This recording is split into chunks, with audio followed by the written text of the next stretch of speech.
Alrighty, guys, we are going to do a big recap on our Latin America trip. So, how did it basically start? We basically started cruising out of Miami. We did 2 weeks back to back, and then we did a regular. Then we just jumped on the flight down to South America. So, as you guys saw my vlogs before, you could see that Honduras is probably one of my favorite countries. Food is really cheap. I mean, you get like their version of a burrito, which is about $1, and I think it's actually better than Mexican burritos. To tell you guys the truth, I love me some Honduras. The ATV, the zip lining. I mean, it just so much good things going on over there in Honduras. And Belize, it's all right. It's okay. And then obviously, Mexico's good with food and cenotes and caves and all that other stuff. So let's dive into what we want to talk about. Our first entry country. After we jumped out of the cruise, we jumped over to Colombia. We did 2 weeks in Medellin. Entry is pretty easy. They didn't even ask for COVID pass vaccine. But the airlines did. They had asked for it. Like, oh, where's the vax, blah, blah, blah. And then you had to fill out some immigration form and stuff like that. So, it was okay. Not too difficult to get in. Things to know about Medellin, there's a lot of robberies. There's a lot of people that get jacked. But people, you probably ask me, about how do you move around with so much gold and how it is. The good thing is that since I'm big, tall, black, they think that it's probably fake. So, it's a blessing in disguise. So, that's one good thing that I can say about Latin America. That works really well for me. I mean, super well that, it's like, oh, there's no way possible this stuff is real. So, it works to my favor. If you stay anywhere in these Latin American countries, make sure to watch your six, stay in the city center, stay where you can see there's a lot of cops everywhere. That's your best bet. You know what I mean? If you do it like that, you will be normally okay. But there's still crazy stuff. So, like for example, in Colombia, what's a big what they do now, what's really big now with the robberies is that they'll be on a motorbike, two people jump off gunpoint, rob you, jump back on the bike, zoom off, and not even the police can catch these guys.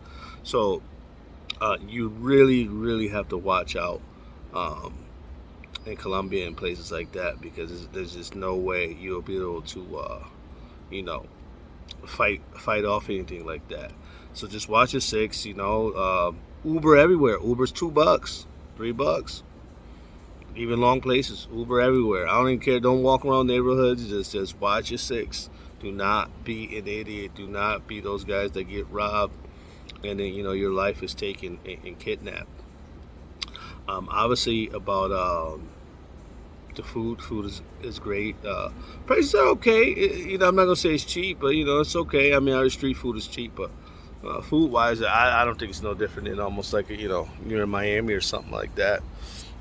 Drinks, the price of drinks there, okay, nothing out of this world.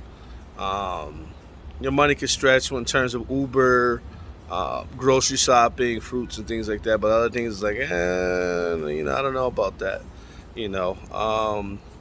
I didn't really feel no racism in Colombia, probably because everyone's got some sort of color or something like that.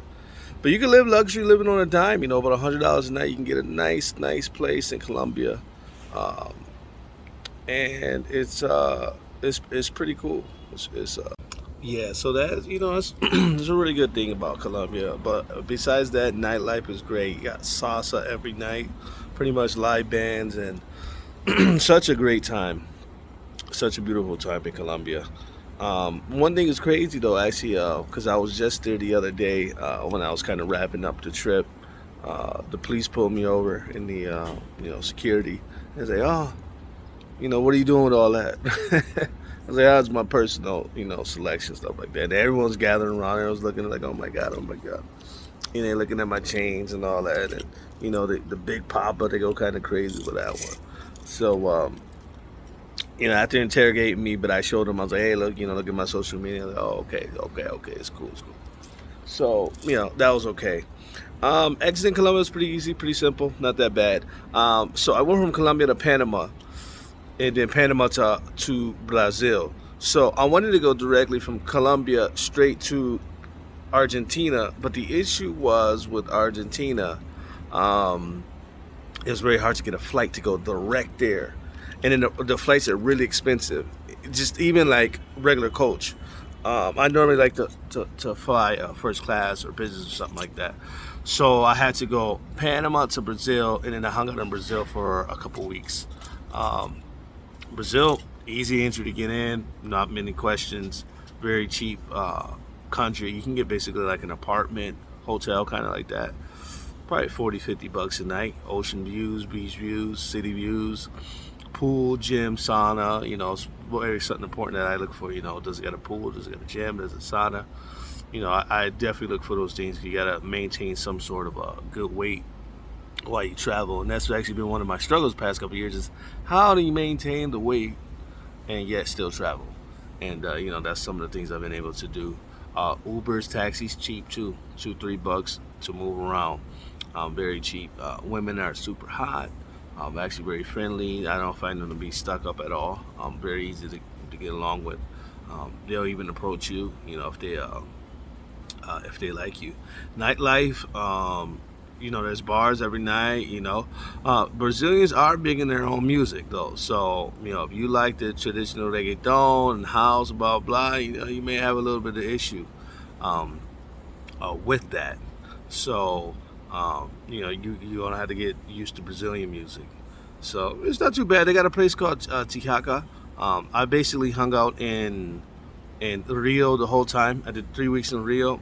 Rio, the landscape is just amazing. If you look at some of the videos that I posted, the sunsets and the hanging out the Christ the Redeemer and the boats and all that, I mean, just amazing. They got some cool boat parties. I mean, just an amazing city. And then, you just walk on the sand and you just watch the live bands play and eat and have $2 drinks.